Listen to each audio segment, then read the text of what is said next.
Sa lungsod ng San Gado, may isang gusaling kumikislap sa gabi, ang palaging puno ng ingay, sugal, at sigawan.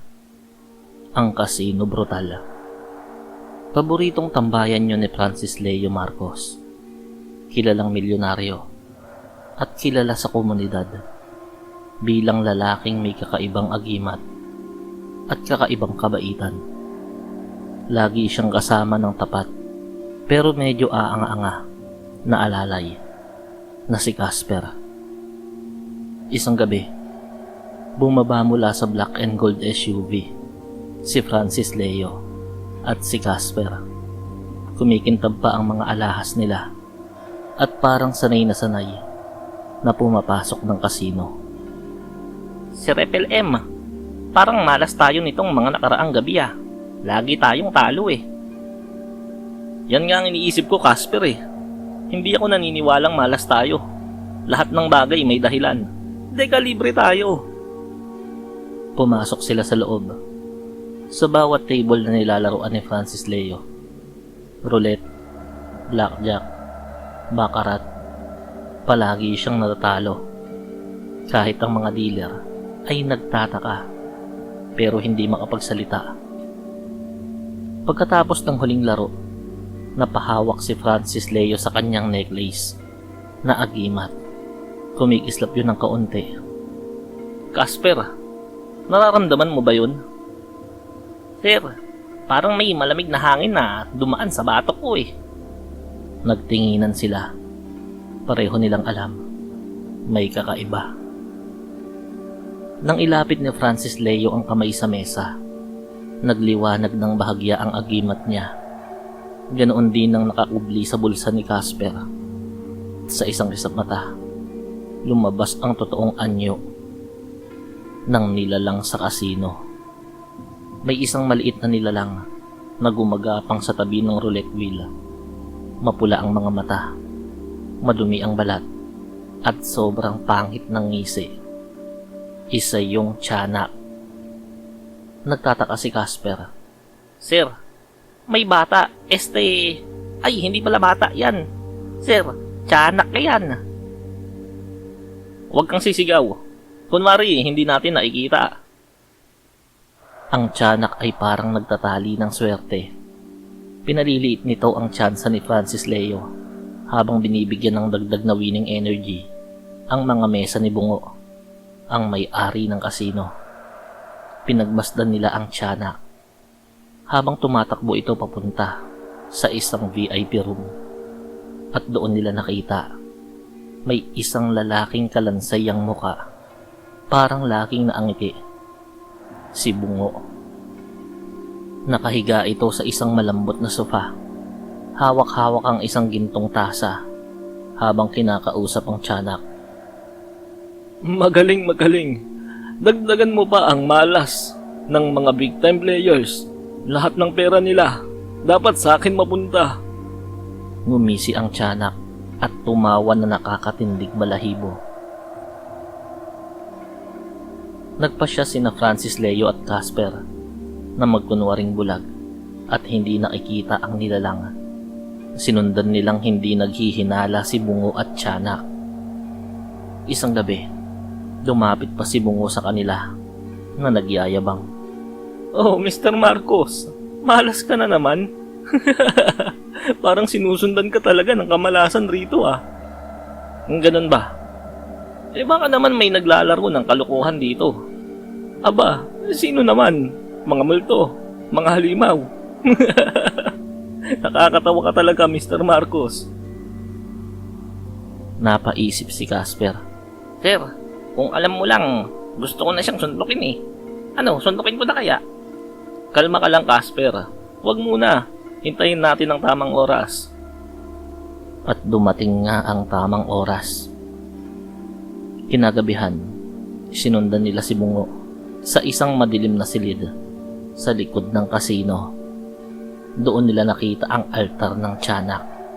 May mga alay na dugo, manika, at mga lumang pera. Hindi na natiis ni Casper. Sir, pwede na bang gulpihin yan? Nakakasama na ng loob eh. Gusto ko na talaga suntukin yan eh. Oo, pwede na. Bigla silang lumabas mula sa likod ng mga slot machines. Pagpasok nila sa altar room, nagsigawan ng mga tauhan ni Bungo. Hoy, paano kayo nakapasok dito? Matagal ko nang alam ang kalokohan mo, Bungo. Tiyanak, atake! Umiyak ang tiyanak ng malakas. Parang sirenang sumisigaw ng sumpa. Dumilim ang paligid. Biglang tumalo ng tiyanak kay Francis Leo. Mabilis at matalas ang mga kuko. Sir, ingat! Inilabas ni Francis Leo ang kanyang agimat. Isang maliit na anting-anting na hugis araw. Lumiwanag yon ng kulay ginto. Nabulag ang tiyanak at napaatras. Aray, maskit! Maskit dyan! Mabilis na kinuha ni Francis ang isang table lamp at hinampas ang tiyanak. Lumipad ang tiyanak at bumagsak sa altar. Tumalon muli at kumapit sa leeg ni Francis. Pero hinila yun ni Casper sa likuran at pinukpok gamit ang kahoy na upuan. Sir, nabali ko yung upuan, pero okay lang. Buhay ka pa? Tulungan mo akong tapusin to. Umilaw ng mas maliwanag ang agimat ni Francis Leo at tinamaan ang tiyanak ng purong liwanag. At natapos ang lahat sa isang malakas na pagsabog noon. Nang humupa ang liwanag, abo na ang tiyanak. Nanginginig na si Bungo sa takot. Wag niyo akong patayin. Hindi ko alam kung anong gagawin ko ngayon. Lumapit si Francis, kasunod si Casper, na may hawak na naputol na pisi ng altar. Huwag kang matakot. Hindi kita papatayin. Napaangat si Bungo. Talaga? Basta may kapalit. Anong kapalit? Sabihin mo lang. Simple lang. 10 milyon. Napalunok si Bungo. 10 milyon? Sigurado kayo? Gusto mo 20 milyon. Pwede namin dagdagan kung gusto mo. Wag. Sige. 10 milyon. Nag-transfer agad si Bungo ng pera. Nang i-check nila, tama ang amount. Paglabas nilang dalawa, naangiti si Casper. Sir, ang sarap ng laban kanina, no? Parang pelikula. Masarap dahil nagtagumpay tayo at natuto si Bungo. Sir, anong gagawin natin sa 10 milyon? Ngumiti si Francis. Ang kalahati, pampagawa ng bahay ampunan. Kalahati, bibili tayo ng bagong kotse. Yes! Bagong kotse! Uhu!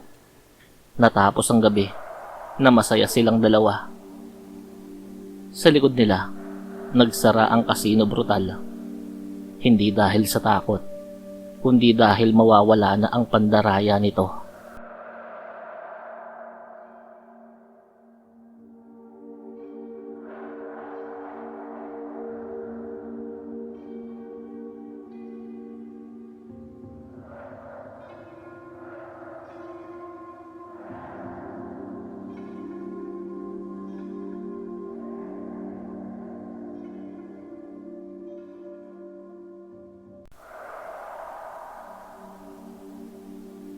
Pagkatapos makuha ang 10 milyon kay Bungo, agad bumili sina Francis Leo at Casper ng bagong black SUV na halos kasing kinang ng araw pag tinamaan ng ilaw.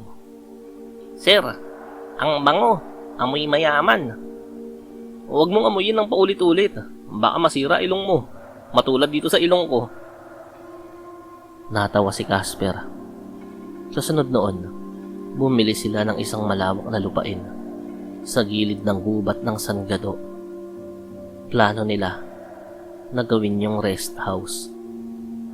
Pero hindi nila alam, may nakatira pala doon at hindi basta tao. Unang gabi nila sa lupa, biglang nagkaroon ng malalakas na kaluskos sa paligid. Nakalabas si Casper na may hawak na flashlight. Sir, parang may naglalakad. Parang maraming paa eh. Hindi pa ayon.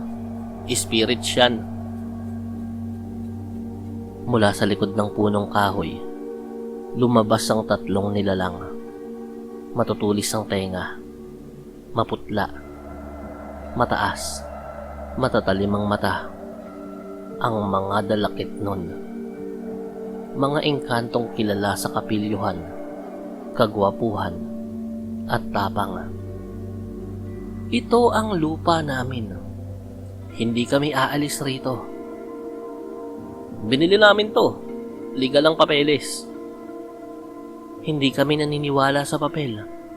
Ang batas na umiiral dito ay batas ng mga engkanto.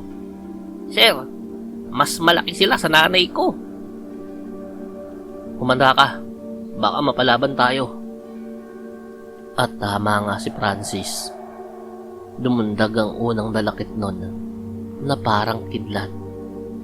Daladala ang isang patalim na gawa sa matigas na kahoy ng balete. Umalis kayo rito. Tinamaan si Casper ng sipa at napalipad sa putikan. Aray, sir, grabe to. Ang sakit ng puwet ko. Nilabas ni Francis ang kanyang agimat. Kumislap yun na parang apoy. Ako muna. Nagpalit ng kulay ang mata ng engkanto at sumugod na parang hayop. Nasalubong ng suntok ni Francis ang dibdib nito. Pero matibay ang dalakit nun. Parang bato ang katawan. Sinugod siya nitong muli. Ngayon ay sabay-sabay na silang tatlo. Sir, tatlo na sila. Hindi fair yan. Dapat 3 versus 2. Dapat tumulong din ako sa'yo. Napatingin ang dalawang engkanto kay Casper. Gusto mo bang sumali, mortal? Hindi po. Nagko-comment lang naman ako eh. Masyado naman kayong seryoso. Biglang naglabas ng mahabang sibat ang ikatlong dalakit nun at nais patamaan si Francis. Pero lumundag si Casper at itinulak si Francis sa gilid.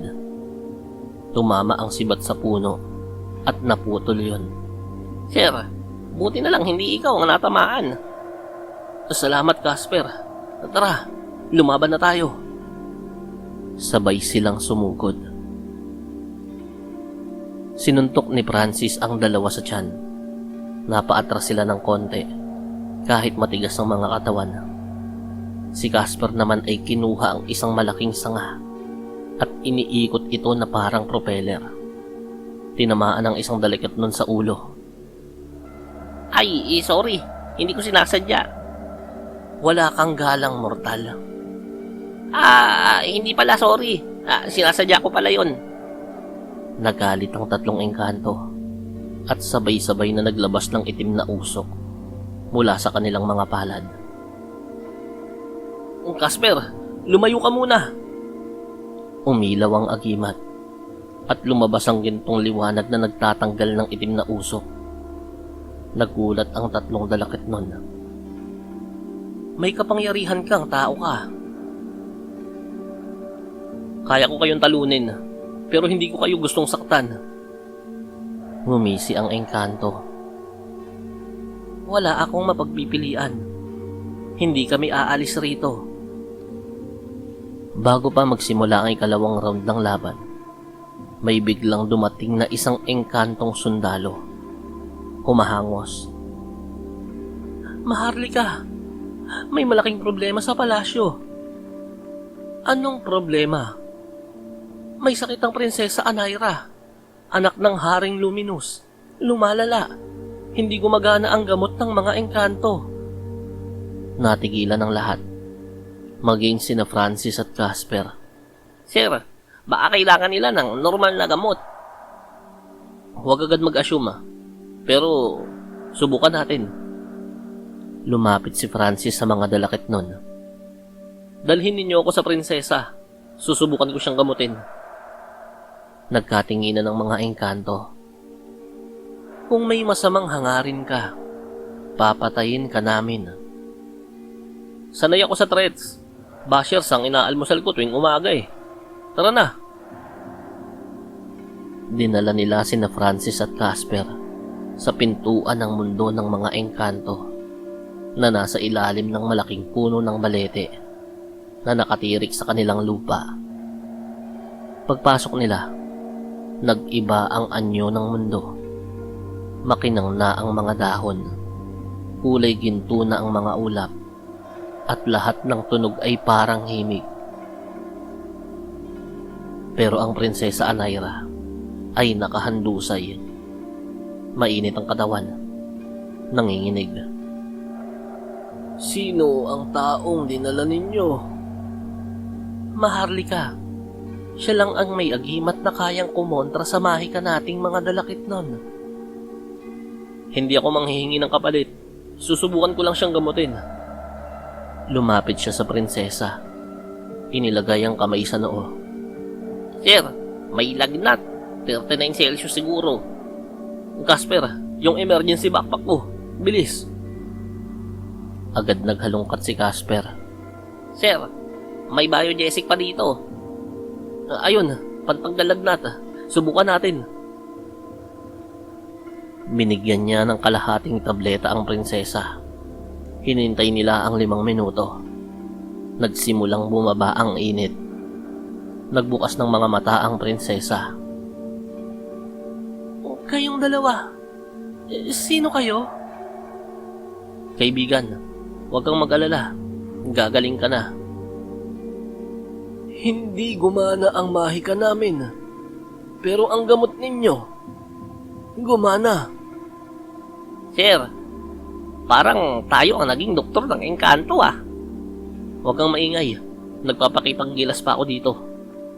Tumawa ng mahina ang prinsesa. Kinabukasan, nasa maayos ng kalagayan si Anaira. Tumayo ang Haring Luminous at lumapit kina Francis. Francis Leo Marcos, hindi namin makakalimutan to. Bilang utang na loob, aalis ang mga dalakit nun sa lupain mo. Nagulat si Casper. Talaga po?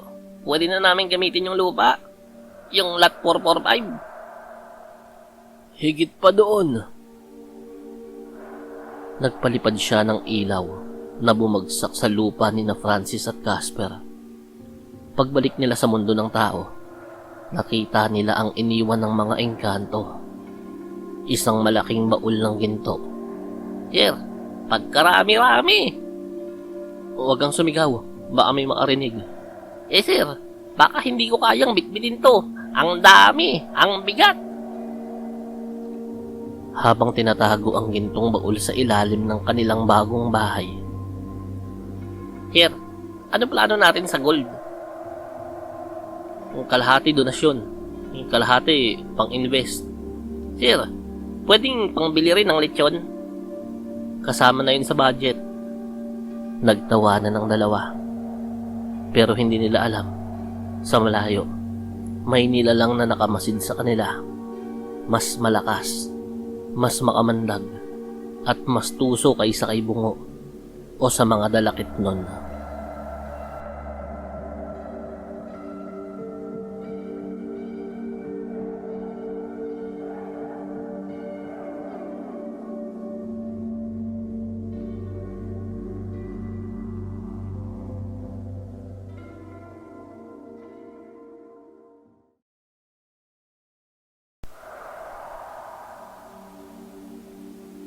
Dumating ang gabi. Gutom na sina Francis Leo at Casper. Matapos ilibing ang baol ng ginto sa ilalim ng kanilang bagong bahay. Sir, parang naririnig ko yung kumakalam na sikmura ko. Parang may dragon eh. Hindi dragon yun. Gutom ka lang talaga. Tara na, may lechonan dun sa kanto. Masaya silang naglalakad nang biglang may malamig na hangin na dumaan. Pati si Casper, kinilabutan. Sir, may kakaiba. Parang may nakatingin sa atin eh. Huwag kang paranoid. Gabi lang kasi kaya akala mo may nakatingin sa'yo mula sa dilim. Pero hindi siya magaling magsinungaling. Ramdam niya rin yun. Habang papalapit sila sa lechonan, may isang babaeng napakaganda ang lumabas mula sa dilim. Mahaba ang buhok, maputi, nakadress na kulay pula, at sobrang sexy. Grabe ang kinis ng balat, grabe rin ang kembot. Tumigil si Francis. Casper, teka lang. Parang may anghel na dumating dito eh. Sir, kalma ka lang. Umiiral na naman yang pagiging manyakis mo eh. Bahagyang tumawa ang babae. Lumapit kay Francis at hinawakan ang bisig nito.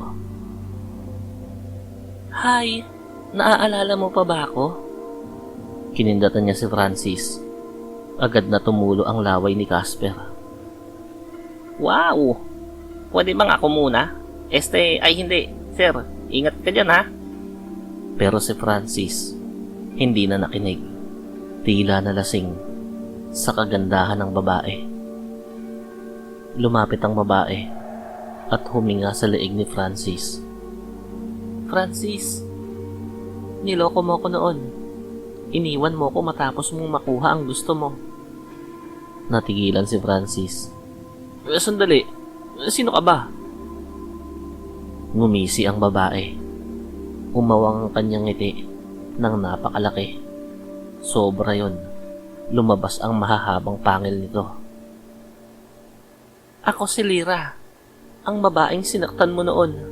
At ngayon, maghihiganti na ako. Nagbago ang anyo ni Lyra. Pumula ang mga mata. Lumabas ang mahabang dila. Tumigas ang mga kuko. At sa harap mismo ni na Francis at Casper, nahati ang katawan niya. Literal. Naghiwalay ang itaas at ibabang bahagi. Lumipad ang itaas na katawan. May malalaking pakpak na parang paniki. Ang ibaba naman ay naiwan. Nakatayo pa rin sa daan. Sir, naputol siya. Putol. Tama na. Nakikita ko naman eh. Lumipad si Lyra paikot sa kanila. Matagal ko nang hinihintay ito, Francis. Ang amoy ng pagkatakot mo. Ano bang gusto mo? Simple lang. Ang kamatayan ninyo. Hala, ba't mo ako idadamay? Si Sir lang naman ang bumembang sa'yo eh. Hinampas ni Lyra si Francis gamit ang matalas na pakpak. Napalipad si Francis at bumangga sa dingding. Sir! Sumugod si Casper para tulungan si Francis. Pero lumanding si Lyra sa harap niya. Hi, Casper. Miss, may asawa na po ako. Wala pala. Pero hindi pa rin eh. Sinubukan siyang sakmalin ni Lyra. Ay putik. Umakyat siya sa mesa ng lechonan. Natumba ang lechon. Uy, bayaran niyo yan. Mamaya na po. May aswang eh. Dahan-dahang tumayo si Francis. Hawak ang agimat na kumikislap. Lyra, pagod na ako sa mga engkanto. Tiyanak, tapos ikaw naman, pwede ba magkape muna tayo? Hindi ako nakikipag-usap sa mga manloloko. Sumugod si Lyra. Paibaba, mula sa ere. Para siyang missile. Umatras si Francis at sinipa siya sa tagiliran. Umikot si Lyra sa hangin, ngunit mabilis ding bumawi. Hinablot ni Casper ang isang kawayan na may laman pang crispy na balat ng lechon. Sir, kahit balat lang, pang-depensa ko lang. Anong gagawin mo dyan? Papakain mo sa kanya? Wala nang iba eh. Biglang bumalik si Lyra sa ere at sumugod kay Casper. Sinubukan ni Lyra na tusukan si Casper gamit ang mga kuko. Ay. Pinunit ni Lyra ang mesa ng lechonan. Umatras si Casper habang hawak ang crispy balat. Kumagat si Lyra sa crispy balat. Hoy, akin yan. Huwag mo namang ubusin. Tiran mo ko. Dahil sa inis, lumipad si Lyra at tinarget muli si Francis. Casper, ngayon na. Ha? Anong gagawin ko? Yung asin ng lechon. Kumuha si Casper ng buong platito ng asin mula sa mesa ng lechon. Sir, ready na ang asin. Itapon mo sa bakpak niya kapag sumugod. Lumipad si Lyra pababa, galit na galit, sumisigaw. Mamamatay kayo. Kung ganun, malas mo lang. Maanghang ang balat ay itong asin. Tinamaan ng asin ng pakpak ni Lyra at nagsimula itong umusok. Masakit! Masakit! Habang umiikot siya sa ere, lumapit si Francis at sinipa ito ng malakas sa tiyan. Tumilapon si Lyra pabalik sa itaas ng lechonan. Nakaluhod si Lyra. Humihingal. Hindi makalipad. Tama na. Pwede ka namang magbagong buhay, Lyra eh. Hindi. Huli na. Lumipad siya pataas para sana tumakas. Pero hinila siya ni Casper sa paa. Hoy, bawal lumipad. Wala kang flight clearance. Nahulog si Lyra pabalik sa lupa. Dumaan si Francis at gumawa ng huling suntok na may karga ng agimat. Patawarin ka nawa ng langit. Nawala sa anyo ang katawan ni Lyra. Naging abo sa hangin. Kasabay noon, bumagsak din ang ibaba niyang katawan na naiwang walang buhay. Sir, panalo na naman tayo. Pero wala na tayong lechon. Hoy, 50,000 lahat ng nasira nyo dito. Bayaran nyo. Sir, baka may natira pang gold dyan. Bahala na. Bayaran na lang natin. At sabay silang tumawa. Pagod at gutom, pero buhay. Pero ang hindi nila alam, may mas malalang nilalang ang nagising dahil sa pagkamatay ni Lyra.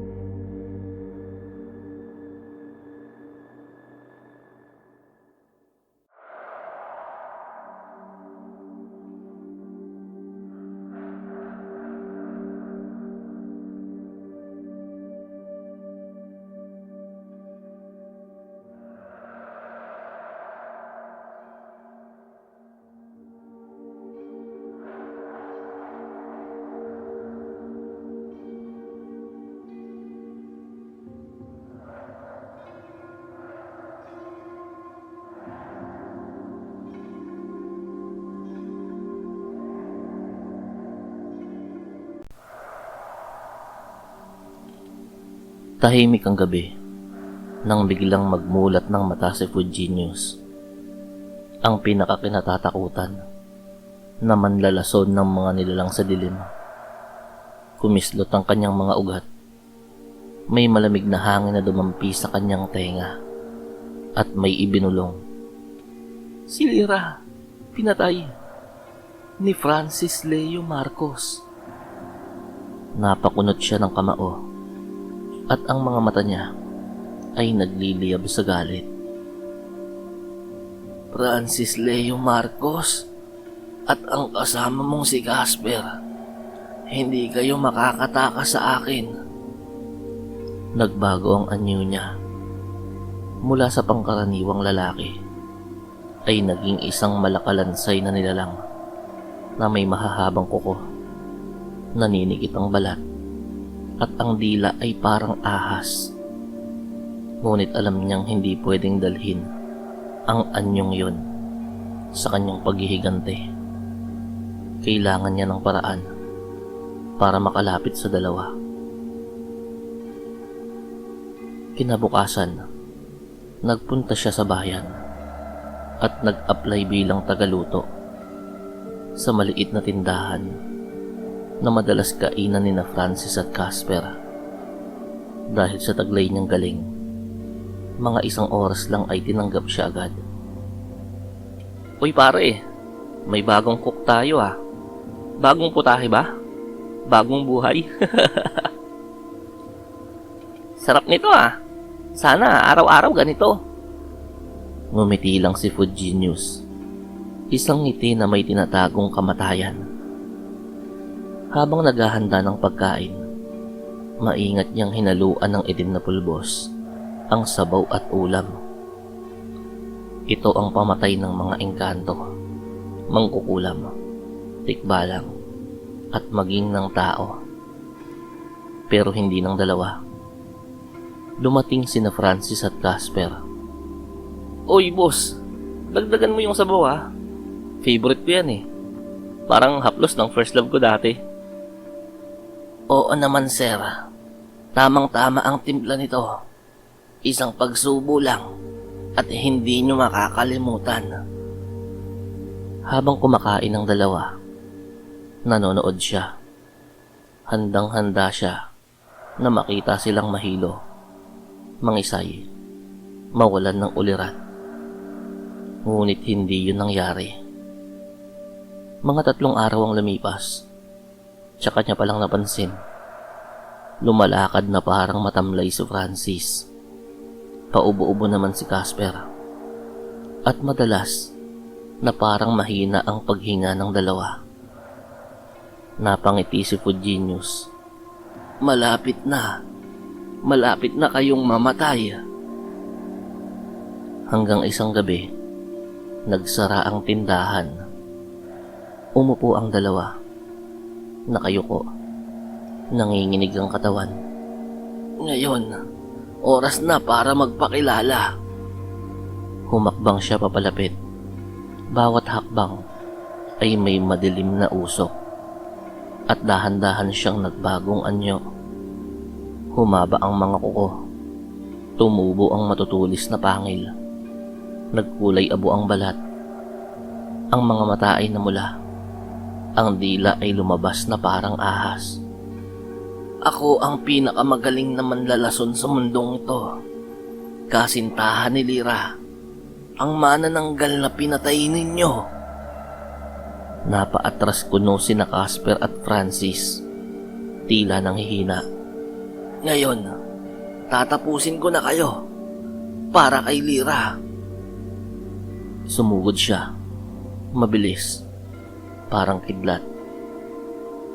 Pero paglapit niya ay biglang tumayo ng diretso si Francis. Matatag. Parang walang sakit. Boss, parang ang excited mo naman. Teka lang, ha? Tumindig din si Casper. Bakit mo naman inakala na tinamaan kami ng lason? Napatigil si Fudginius.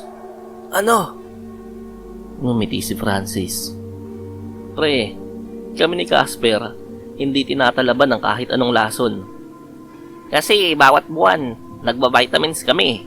Yung tipong pampalakas ng katawan, yung Viagra, alam mo yun? At saka nagkunwari lang kaming mahina para lumabas siyang tunay mong anyo. Amoy na amoy ka namin eh. Nangatog sa galit si Fudginius. Sumugod siya. Mabilis na parang anino. Sinaksak niya si Francis sa dibdib. Pero tumunog lang yun. Parang baka lang laman ito. Wala yan.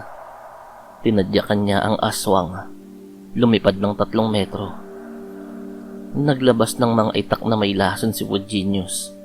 Hinagis niya kay Casper. Pero sinalo lang ni Casper gamit ang 2 daliri. Boss, itak lang pala. Kala ko baril lang binato niya eh. Binalibag niya ang itak. Pabalik. Tinamaan ng balikat ng aswang na manlalason. Nagpalipad ng itim na usok si Fudginius. Parang lason sa hangin. Natakpan ng buong lugar. Ngayon, huminga kayo. Matapos niyan, tapos na ang lahat. Pero sa loob ng usok, bakit amoy bawang? Sir Francis, nag-toothbrush kasi ko ng bawang eh. biglang sumuntok si Francis. Isang diretso sa panga. Nabasag ang ngipin ng aswang na manlalason. Bumagsak ang manlalason. Lumuhod at duguan. Paano? Paano kayo nabuhay sa lason ko? Wala pang nabubuhay doon. Lumapit si Francis. Simple lang. Sabay kaming kumain ng gulay, vitamins at walang halong kabalabalan sa katawan. Saka, syempre, Viagra. Sinabi ko na kanina, di ba? At isa pa, hindi kami mapapatumba ng isang manlalason lang. Itinaas ni Casper ang isang matulis na kahoy. May nakadikit na asin at bawang. Para kay Lira na ginawa mong aswang at manananggal. Bumaon yon sa dibdib ng aswang. Pumaimbabaw ang sigaw nito. At doon natapos ang buhay ni Food Genius, ang aswang na manlalason. Habang naglalakad pa uwi sina Francis at Casper. Sir, next time, huwag ka nang manloko ng babae ha. Kasi tignan mo, oh, sunod-sunod ang gumaganti sa'yo. Oo na, lesson learned. Pero grabe ha, ang daming gustong pumatay sa akin. Siyempre, gwapo ka kasi. Charot.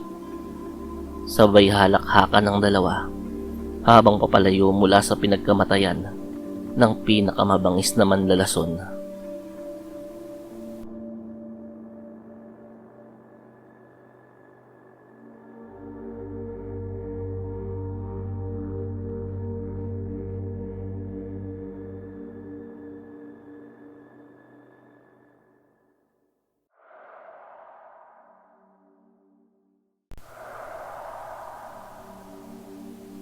Pagkatapos ng sunod-sunod na pag-iwas sa tiyak na kamatayan, aswang, manananggal, engkanto at manlalason, nagdesisyon sina Francis Leo at Casper na magpahinga muna. Pare, napapagod na ako. Puro laban na lang ang ginagawa natin eh. Gusto ko namang ipahinga tong kagwapuhan ko. Gusto mo lang talaga magbakasyon, sir, para mambabae ka eh. Syempre kasama na yun.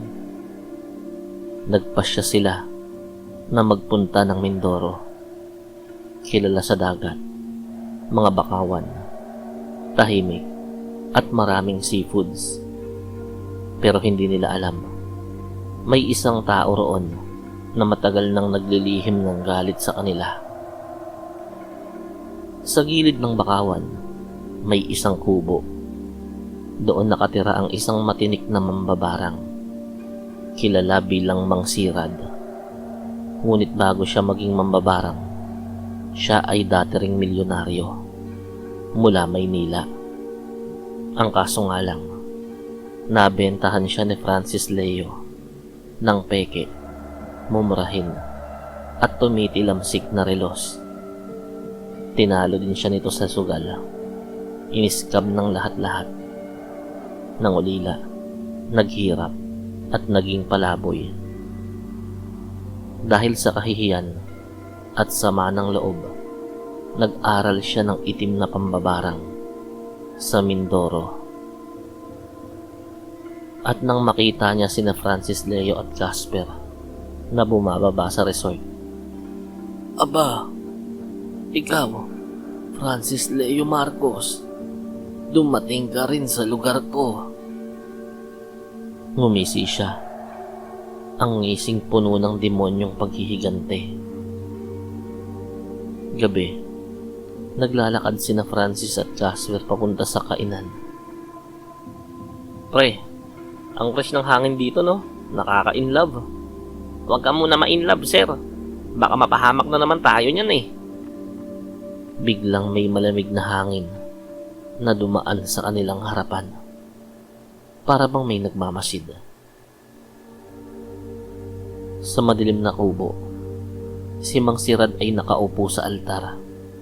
May hawak na bangkang putik at mga kulaong. Mga uod na makikita lang sa mga bakawan.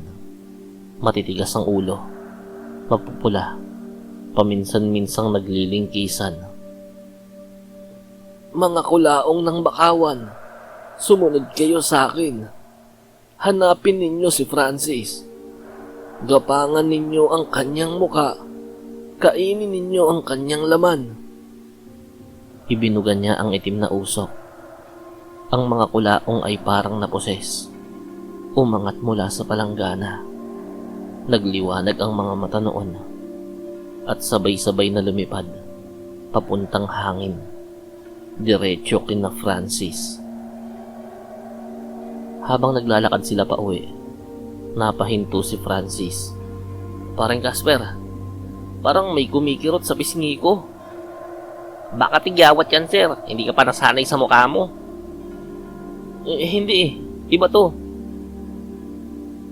Tumalon si Casper dahil may tumusok sa mukha ni Francis.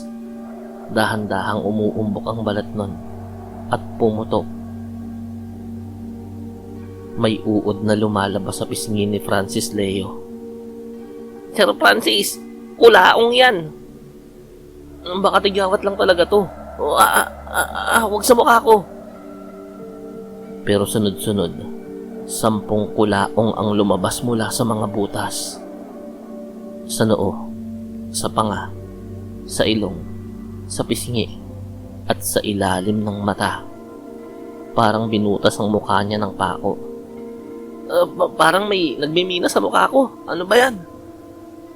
Sir Francis, umalma ka lang. Siguradong may bumabarang sa'yo. Kalma. May mga uod na gumagabang sa mukha ko. Tapos kalma. Hindi na nagdalawang isip si Casper. Kinuha niya ang maliit na bote ng banayan na agimat na asin. Sir, hawak ka lang ha. Lilinisin ko yan. Kinuskus niya ng asin ang mukha ni Francis. Parang sinunog ang mga uod. Nagpupulasan, nagliliyab, umuusok. Ang hapde. Para kung minamasahe gamit ng pabangong may sili. Nang mawala ang mga kulaong, galit na tumayo si Francis. Sino kayang naglagay sa akin ito? Bakit sa mukha ko pa? Yan na nga lang puhunan ko eh. May nang babarang sa'yo, sir. At alam ko na kung saan galing ang mga kulaong. Sa Bakawan. Pumunta sila sa bakawanan. Dala-dala ang itak at asin. Tahimik doon. Nanginginig ang mga dahon. At may malamig na presensya. Sir Francis, dito nagmumula yung mga May sumabog na itim na usok. Lumabas si Mang Sirad. Naaalala mo pa ba ako, Francis? Hindi eh. Pogi ka ba dati? Ang dami ko na kasing tinatalo sa sugal eh. Ako ang iniskam mo. Ako ang binentahan mo ng peking relos. Ako ang nilamon mo sa sugal.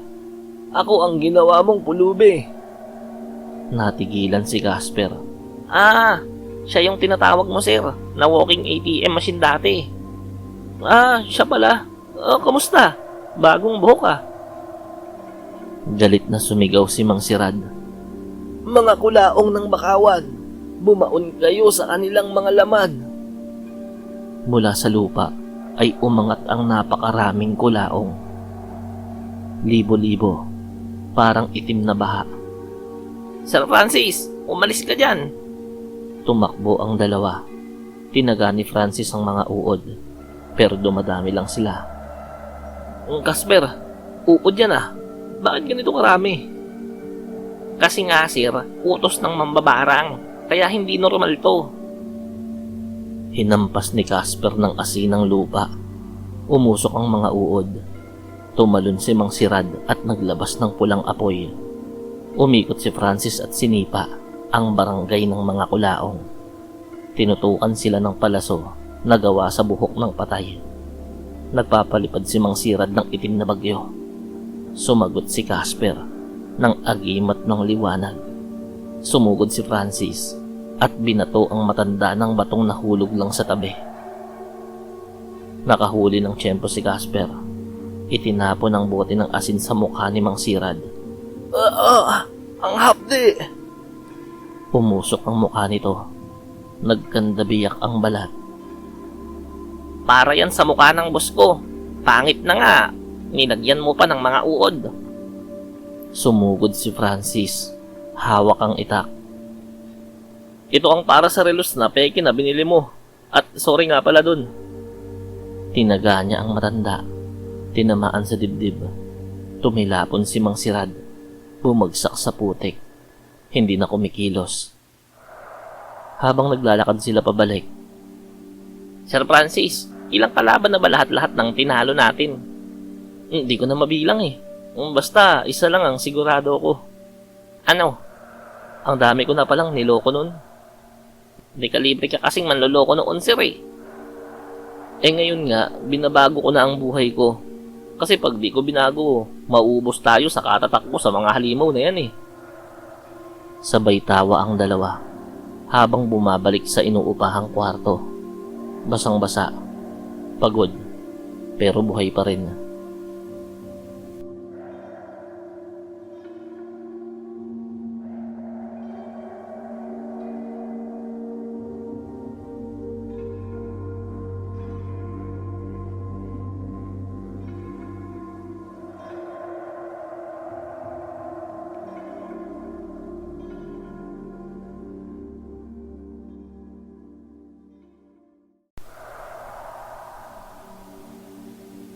Tahimik ang dapit hapon sa beach resort sa Mindoro. Ang hangin ay malamig. Ang kulay kahel na ulap ay nagbibigay ng payapang damdamin. Sa wakas, matapos na halos mamatay sila sa kamay ng mambabarang, nakahinga na rin ng mag-amo. Si Francis Leo Marcos ay nakahiga sa duyan, nakasuot ng shades, nakataas ang paa, at kunyari relax na relax. Si Casper naman, gaya ng dati, nakaupo sa buhangin habang nag-aayos ng bitbit nilang merienda. Sir, buti dito tayo nagbakasyon. Tahimik, wala nang halimaw, walang naghihiganti, walang...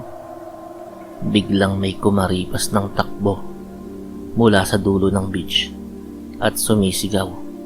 Tulong! May nawawala na naman! Nagtayuan ang mga tao. Nagtakbuhan papunta sa dalampasigan. Napakunot ang noo ni Francis.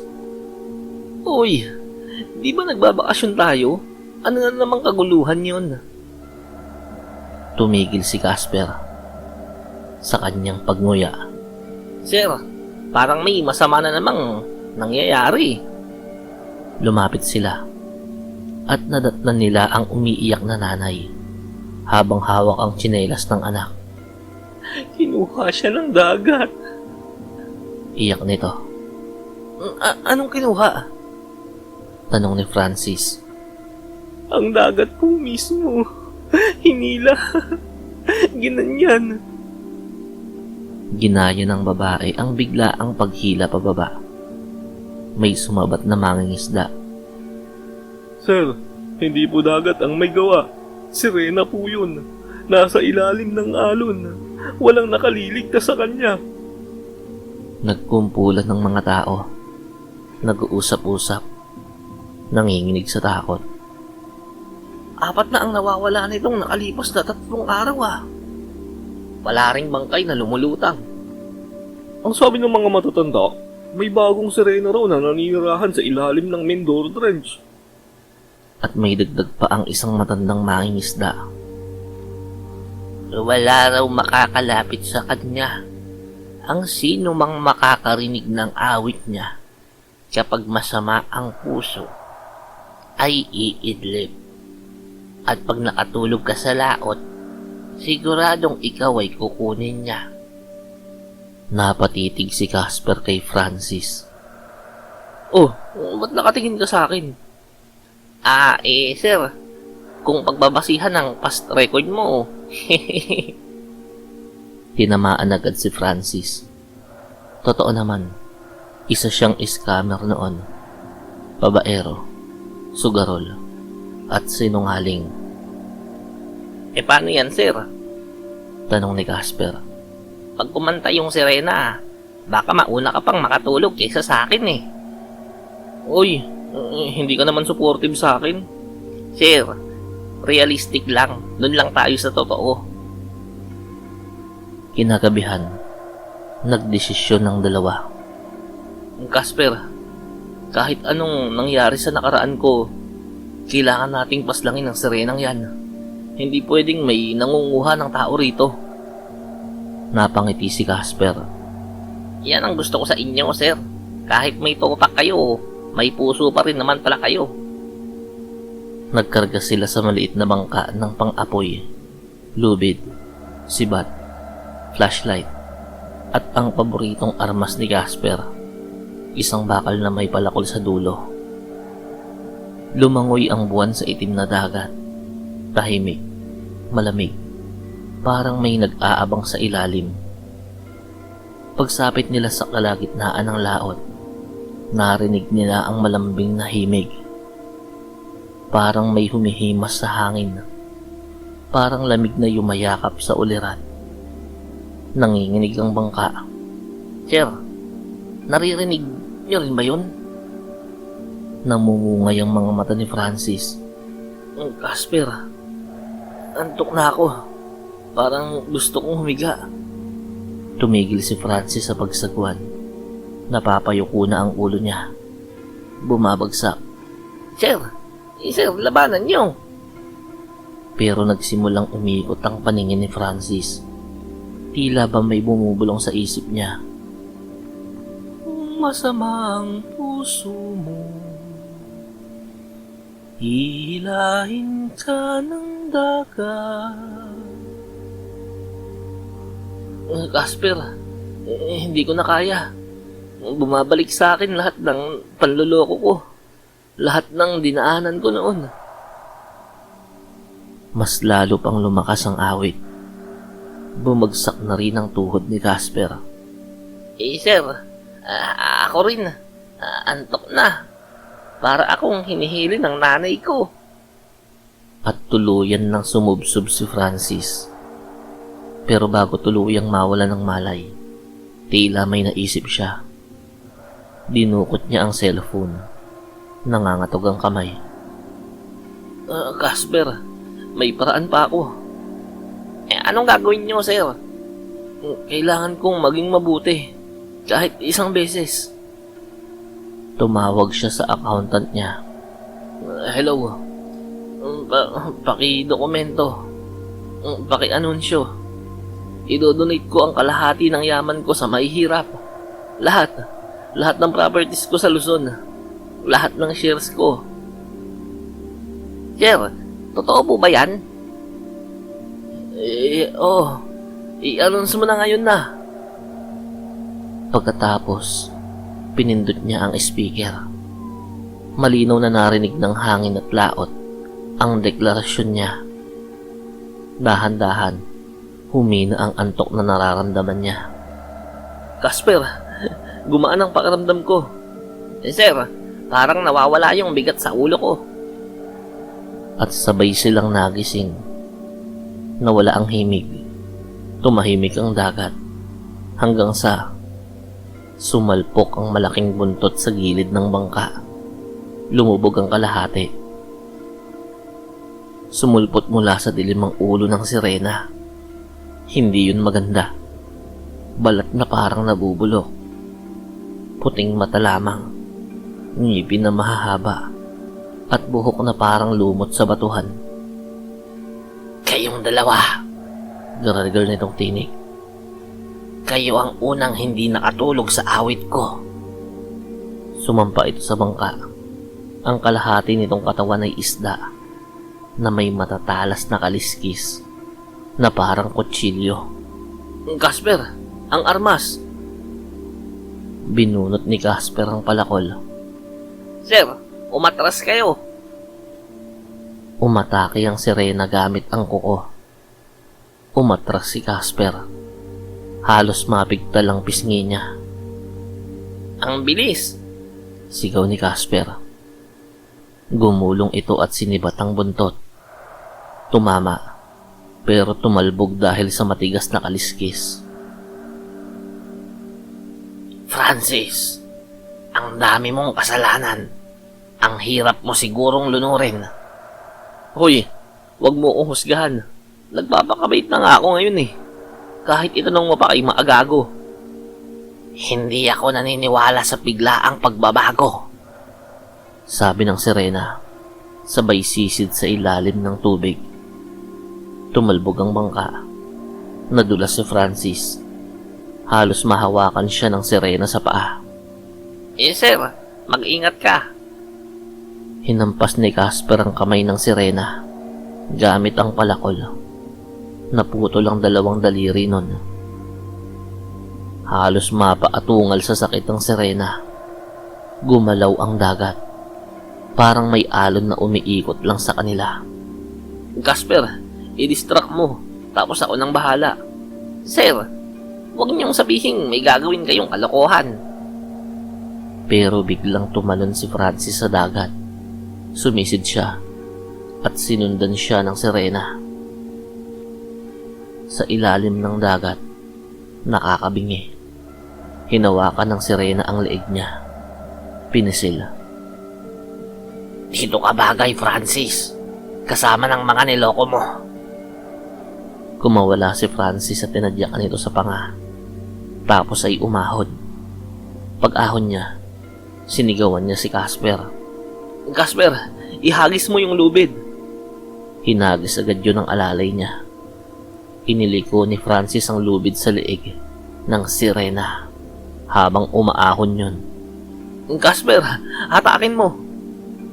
Sabay nilang hinila yun. Napaatungal na naman ang halimaw. Naiangat nila ang sirena. Tumilapon ng bangka. At doon, buong lakas na ibinagsak ni Casper ang palakol sa ulo nito. Nalaglag ang katawan. Nag-alburuto sandali. Pagkatapos, tumigil na yun sa paggalaw. Hingal na hingal ang dalawa. Basang-basa. Nanginginig. Sir, ang lupit nun. Akala ko tapos na tayo eh. Ngumiti si Francis. Pagod pero totoo ang ngiti. Casper, totoo yung sinabi ko. Idodonate ko talaga ang kalahati ng yaman ko.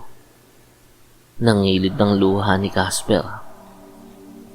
Sir, proud ako sa inyo. I-donate nyo ang kalahati ng yaman nyo. Pero ang sweldo ko, hindi na dadagdagan. At tumingin sila sa dagat, kung saan lumubog ang bangkay ng sirena. Tahimik na ang alon. Wala nang kumukuha ng tao. At sa unang pagkakataon, narinig ni Casper ang hindi inaasahan. Casper, baka naman pwedeng tulungan mo akong maging mabuting tao na. Ngumiti ang alalay, kasabay ng paglutang ng mga batang binihag ng sirena.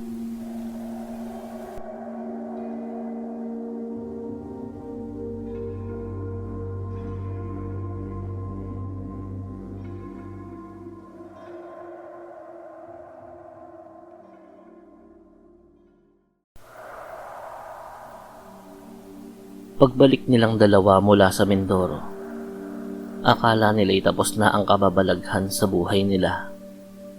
Ang gusto na lang ni Francis Leo ay matulog ng 3 araw nang walang gumigising.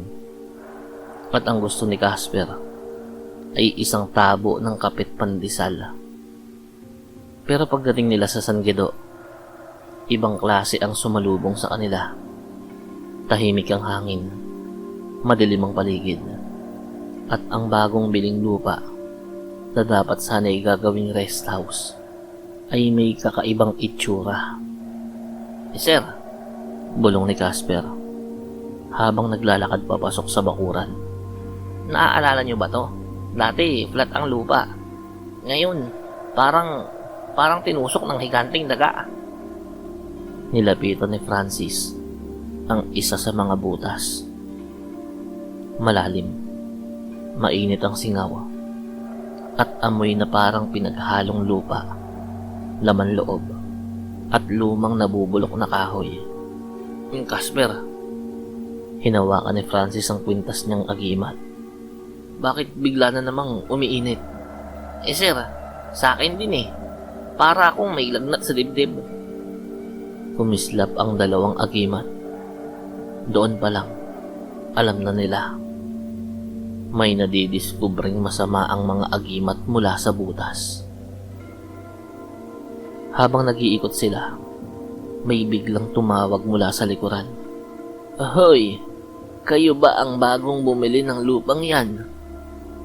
Isang babaeng nakayapak, payat, at may hawak na lumang lantern ang lumapit. Ako po. Sagot ni Francis. Bakit po? Diyos ko, Bakit dito pa kayo bumili? Sabi nito, nangingilabot. May dalawang dahilan kung bakit walang bumibili rito. Nako, alam ko na yan. Multo? Tigbalang? Lahat naman yun ay kaya naming sagupain. Naka-discount kasi to kaya binili namin. Hindi yon. Sigaw ng matanda. Una, dahil sa mga engkantong dalakit nun na matagal nang naninirahan sa gilid ng lupa. Nako po, Bulong ni Casper. napalayas na namin ang mga dalakit nun eh. Pero nagpatuloy ang matanda. Pero hindi yun ang pinakamasama. Lumunok si Francis. Ano po bang mas masama dun? Umangat ang boses ng matanda. Ang mga abwak. Narinig ko na nga ang tungkol sa mga yan. Sabi ni Francis. Pero halatang nanginginig. Abwak. Parang mga aswang. Hindi sila basta aswang. Sagot ng babae. Mas mabangis, mas mabilis, mas mapanira. Nagpatuloy ito sa mababang tinig. Mga aswang nakamukha ng mga bayawak. May balat na parang bato. May kuko na parang tinik ng walis tingting na matigas. At mata na nakakakita sa dilim. Tumango si Casper. Kaya pala may mga butas sa lupa. Doon sila lumalabas? Tama. Parang may mga giant monitor lizard. Pero tao ang kinakain nila. At kapag may bagong tumira sa lupa, lumalabas sila. Napatingin si Francis kay Casper. Casper, teka, ibig sabihin, Sir, target tayo. Umuga ang lupa. Lumalim ang mga bitak. May humihingal na parang hayop sa ilalim. Sir, parang ayoko ng ganito ah. Biglang umangat ang lupa sa gitna ng bakuran. Sumulpot ang isang malaking ulo ng abwak. Mukha itong bayawak, pero may ngipin na pang tao. Sira-sira, mahahaba. Kasunod nito ay ang isa pa at isa pang muli. Hanggang 5 silang sumulpot. Sir, parang hindi sila mukhang friendly. Ngumiti si Francis. Ano ba, Casper? Friendly agad? Mukha pa lang nila gusto na tayong kainin eh. Lumusob ang mga abwak. Tumalo ng unang abwak kay Francis. Sir, Gumalaw si Francis. Nakaiwas. Pero sinapulis siya sa balikat ng pangalawang abwak. aray ko po. Hinila siya ni Casper palayo. Sir, huwag kang tatayo sa harapan nila. Para kang buffet eh. Hinataw ni Casper ang isang abwak sa katawan. Parang tumama sa bato. Ang tigas. Gamitin mo yung matalim, Casper. Ano pa nga ba? Tinamaan niya sa leeg ang pangalawang abwak. Tumalsik ang dugo. Sumigaw ang halimaw. Sumugod na rin si Francis. Kinuha ni Francis ang tubo mula sa gilid ng bahay. Hoy, kayo. Hindi ako kayang patumbahin ng mga abwak. Sinibat niya ang isa sa mata. Umurong ito. Umiiyak na parang bata. Lumabas ang dalawang mas malalaki. Mukhang mga lider. Mas makintabang balat. Mas mahaba ang mga kuko. Casper, phase 2 na to. Sir, mas malaki pa sila sa motor. At sabay-sabay silang lumusob. Tumalon kay Francis ang unang abwak. Tinamaan niya ito ng tubo sa bibig. Nabali ang dalawang ngipin. Sumuka yun ng dugo. Ang pangalawang abwak naman, sumunggab kay Casper. Inangat ni Casper ang palakol.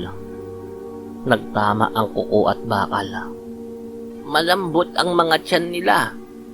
Sigaw ng matanda mula sa likod. Ha? Sa tiyan?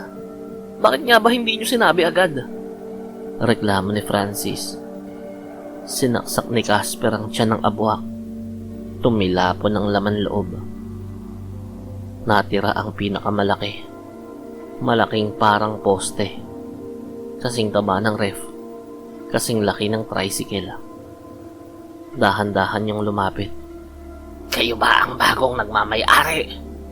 Sabay tirik ng mata. Kayong dalawa ang kakainin ko. Casper, ako na dito. Sabi ni Francis na may hawak na tubo. Sir, sigurado ka? Baka mabalatan ka na parang patatas dyan. Casper, may tiwala ako sa sarili ko. Kahit minsan, wala ka nun sa akin. Tumawa ang abwak at sumugod. Tinamaan ni Francis sa dibdib. Tumilapon. Gumulong sa lupa. Yes, sir. Ang galing mo. Humawak si Francis sa tubo. Tumayong muli. Tama na. Ayoko na nang hinahabol ng halimaw araw-araw. Magpapahinga lang kami ni Casper. At buong lakas niyang sinibat ang tubo sa bukas na bibig ng abwak. Tumagos. Umungol. Bumagsak. Tapos ay sinugod ni Casper at pinukpok yun sa ulo. Hanggang sa mabasag na parang banga. Pagkatapos ng labanan, humihinga lang dalawa. Basang-basa sa dugo at pawis. Tahimik na ang paligid. Casper, buhay pa ba ako? Opo, sir. Mas mabigat lang ang amoy ng ihi ninyo ngayon. Naihi ba kayo sa shorts? Stress lang to, Casper. Lumapit ang matandang residente. Salamat sa inyo. Matagal nang pahirap dito ang mga abwak. Ngayon, nabunot nyo na ang dugo ng lupa. Tatahimik na ang lugar. Ngumiti si Casper. Nay, sanay na po kami dito. Halos weekly, may sumasalakay sa buhay namin eh. Umupo si Francis sa lupa. Napabuntong hininga. Casper, magpapagawa pa ba tayo rito ng rest house? Sir, oo naman. Pero may isang problema eh. Ano? Tingin ko, parang may susunod na panganib na naman na nakaamba sa atin. Nagkatinginan ng dalawa at sabay na pailing.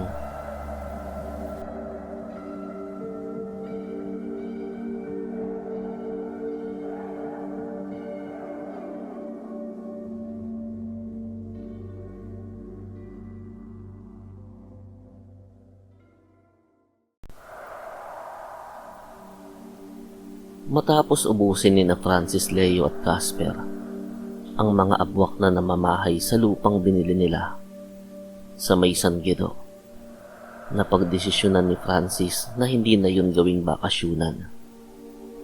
Nakatayo sila sa gitna ng lupa. Hawak pa ni Casper ang dugo ang itak. Boss, ang lupang to parang humihinga pa rin. Ramdam mo ba? Parang may nakabantay. Kaya nga mas dapat na gamitin na lang natin to sa mabuti. Gawin nating bahay ampunan. Mas kailangan yun ng mga bata. Napangiti si Casper. Para sa mga batang walang pamilya, ayos yan, boss. Ngunit bago pa sila makapagpatayo, kailangan munang bumalik ni Francis sa Maynila upang personal na tignan ang lagay ng mga empleyado sa kanyang kumpanya na FLM Industry. Pagdating sa Manila, nagulat si Francis sa tahimik na paligid ng opisina. Wala ang sigla, wala ang saya. Parang may mabigat na ulap na nakabalot sa lahat. Lumapit sa kanya ang isang dating empleyado na halos umiiyak. Sir, salamat po at bumalik kayo. Ang dami pong nawala ng trabaho.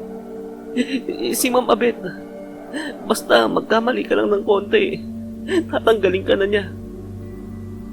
Napakunot ang noo ni Francis. Hindi ko naman binigyan ng ganong kapangyarihan ng HR ah. Bakit ganon?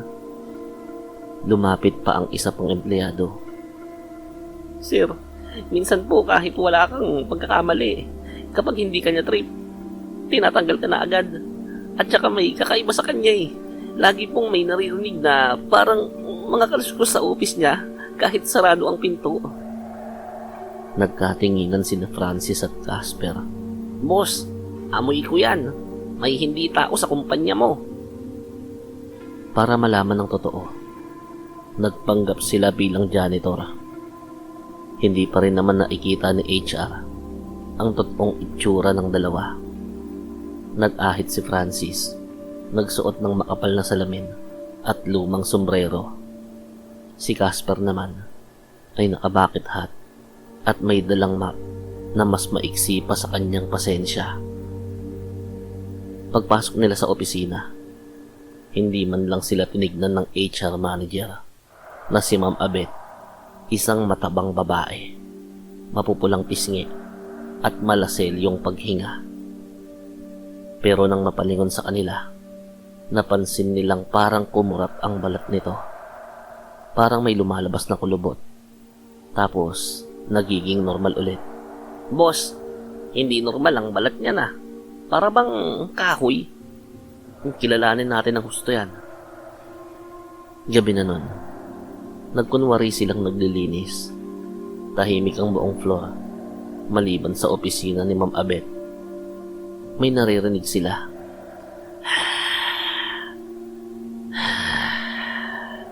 May bago kong tatakutin.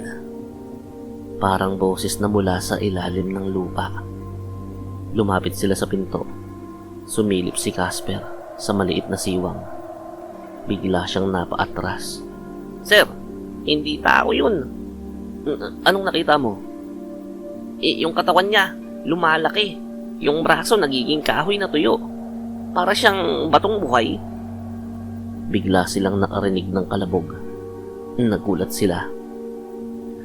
Alam ko kung nasaan kayo. Mabigat ang mga bawat yabag papalapit sa pinto. Nang matabang nilalang na nakalaylay ang tiyan. Nagtago sila sa ilalim ng cubicle. Pero huli na. Sa harap nila, unti-unting nagbago ang anyo ni Ma'am Abet. Nabatak ang balat nito. Namumutok ang mga ugat. Ang bilugang katawan ay nagiging malaki, matigas, at kahoy ang pagkakakulubot, pero malambot at nakalaylay ang tiyan. Ang mukha niya ay humahaba, ang mata ay nagiging itim, na wala ng puti, at ang bibig ay nagiging parang bitak sa punong kahoy. Pero ang mga pisngi ay nakalaylay na parang bulldog.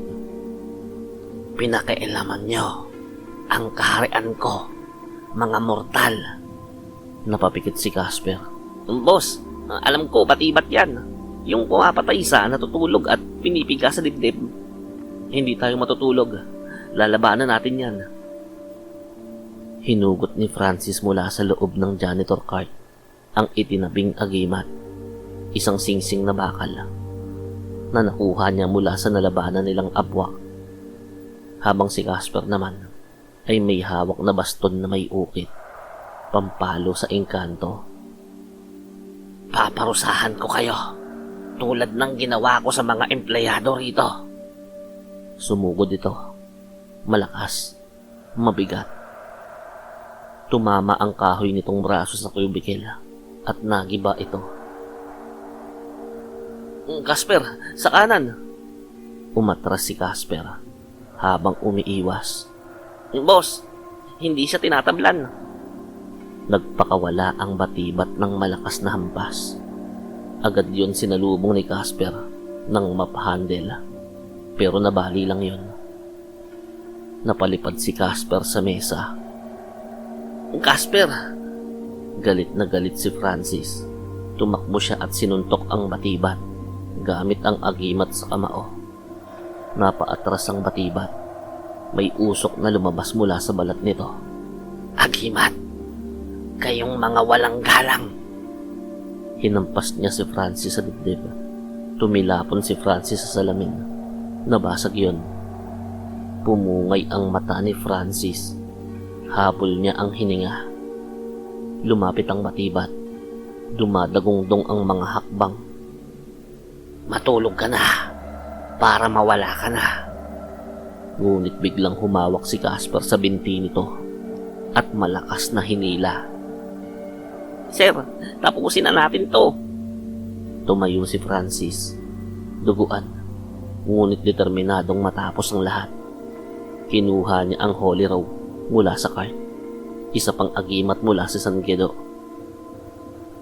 Casper, itali natin. Magkasabay silang umatake. Si Casper ang umaliw sa atensyon, sumuntok, sumipa, kahit hindi masyadong tumatalab sa batibat. Si Francis naman ay pumuesto sa likod at itinapon ang lubid sa leeg ng batibat. Nagulat ang matabang nilalang. Hindi ako. Nagsimulang umusok ang balat nito. Tumigas. Pumapasok ang liwanag mula sa lubid. Para to sa mga pinahirapan mo, sa mga tinanggal mo, sa mga inosenteng biniktima mo. Hinila nilang dalawa ng sabay ang lubid. Napunit ang balat ng batibat at sumabog yun bilang isang tambak ng tuyong kahoy at abo. Hingal na hingal silang dalawa, nakaupo sa gitna ng abo. Sir, sana naman next time, normal na HR na lang ang i-hire mo. Ngumiti lang si Francis. Minsan, mas masama pa nga sa batibat ang normal na HR eh. Nagkatawanan sila. Ipinatawag ni Francis ang lahat ng empleyado. Ligtas na kayo. Hindi na kayo matatakot. Ako mismo ang magbabantay sa inyo. Tinanggal niya lahat ng unfair policies. Ibinalik ang mga empleyadong tinanggal. At mas pinabuti ang kalagayan ng kumpanya. At nang matapos ang lahat, bumalik sila ni Casper sa San Guido upang simulan ang bahay ampunan. Isang kanlungan para sa mga batang walang pamilya.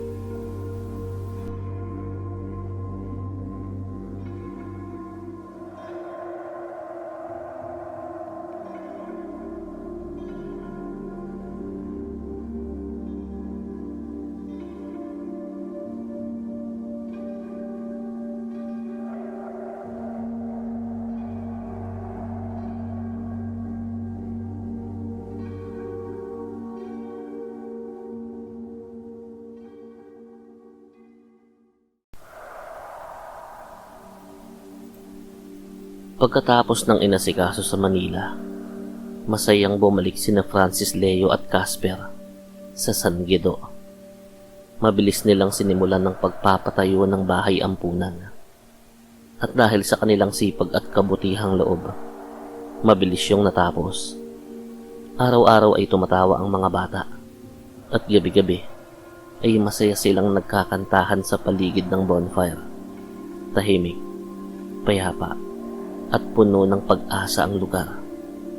Ngunit ang katahimikan ay hindi magtatagal. Isang hapon, habang inaayos ni Francis ang bubong ng isa pang cottage, may dumating na mamahaling sasakyan.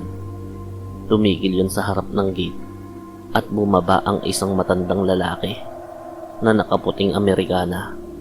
May hawak na baston na may ulo ng dragon. Si Don Pacifico. Dating kasamahan ni Francis sa madilim na mundo ng scamming at panlilinlang.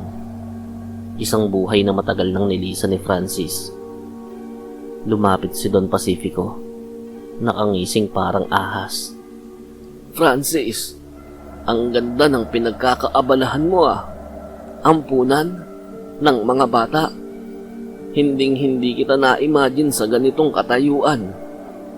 Sumagot si Francis ng mahinahon. Wala na ako sa mundong iniwan natin. Don, ito ang bagong direksyon ko. Ngumisi ang matanda. Halos hindi gumagalaw ang gilid ng mga mata. Kaya nga ako nandito. Bumalik na tayo, iho. Marami pa tayong pera na pwedeng makuha. Marami pa tayong pwedeng paikutin. Dalawa tayong magaling.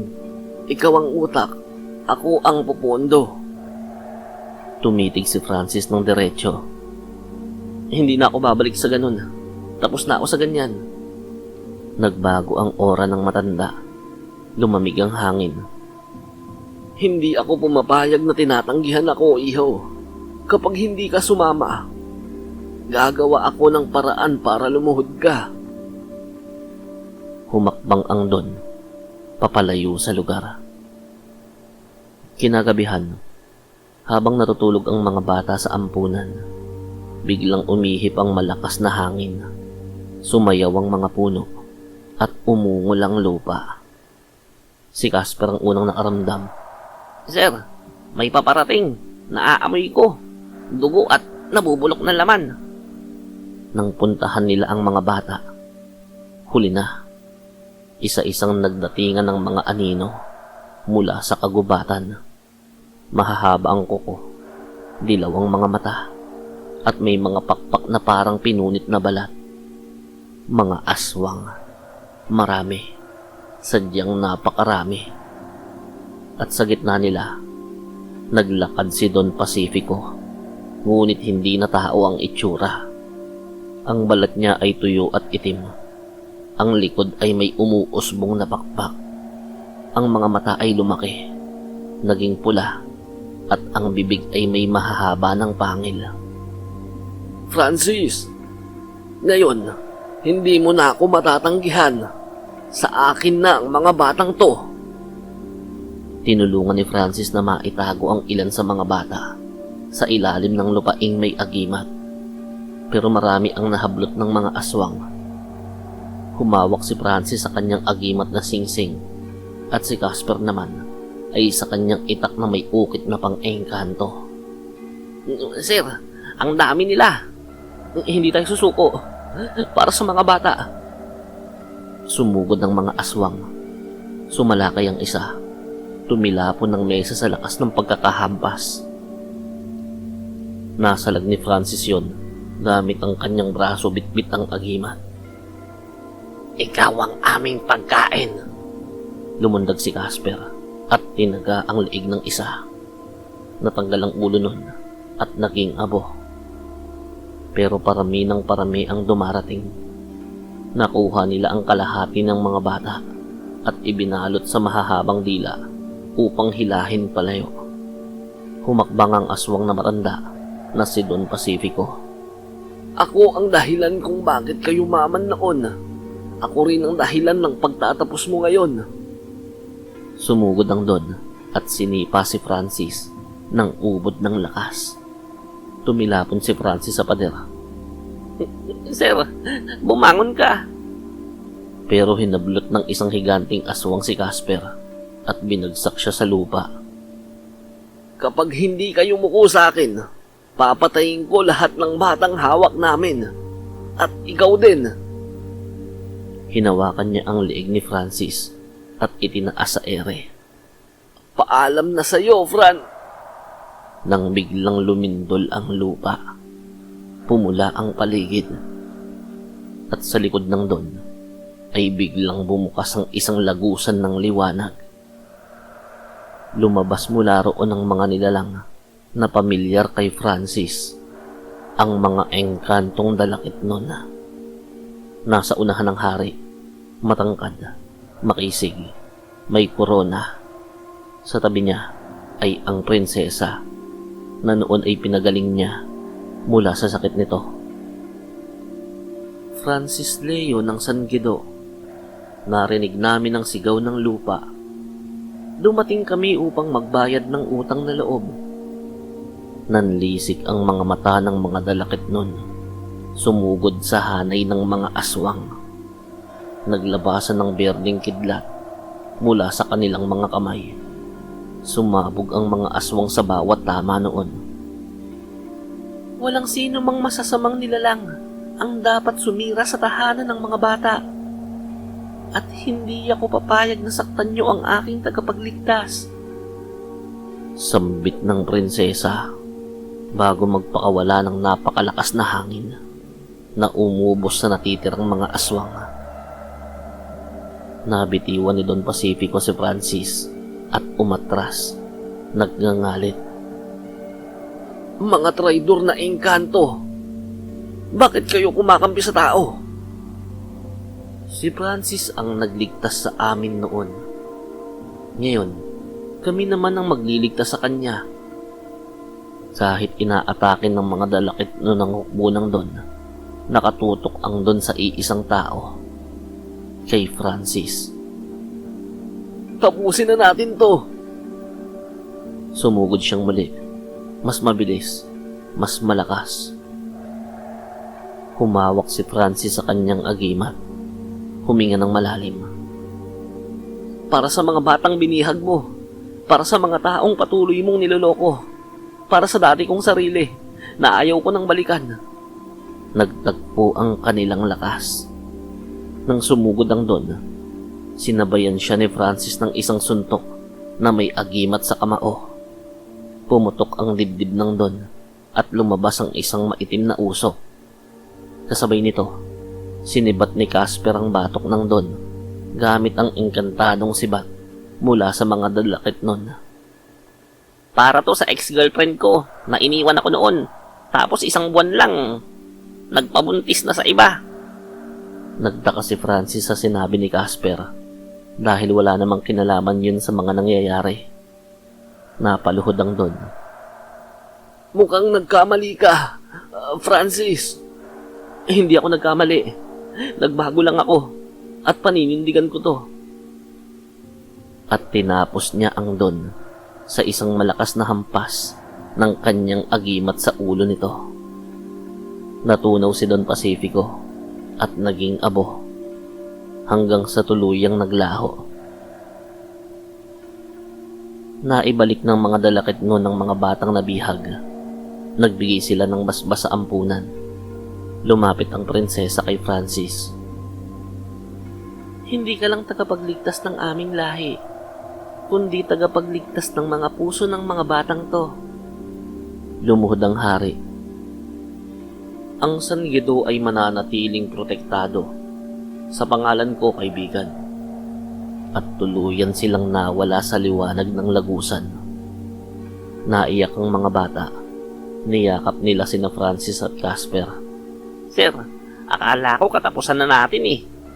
Casper, habang may magagawa tayo, never tayong matatapos. At nagpatuloy ang ampunan bilang isang tahanang puno ng pag-asa. Hindi lang para sa mga bata, kundi para sa puso ni Francis na tuluyan ng nagbago.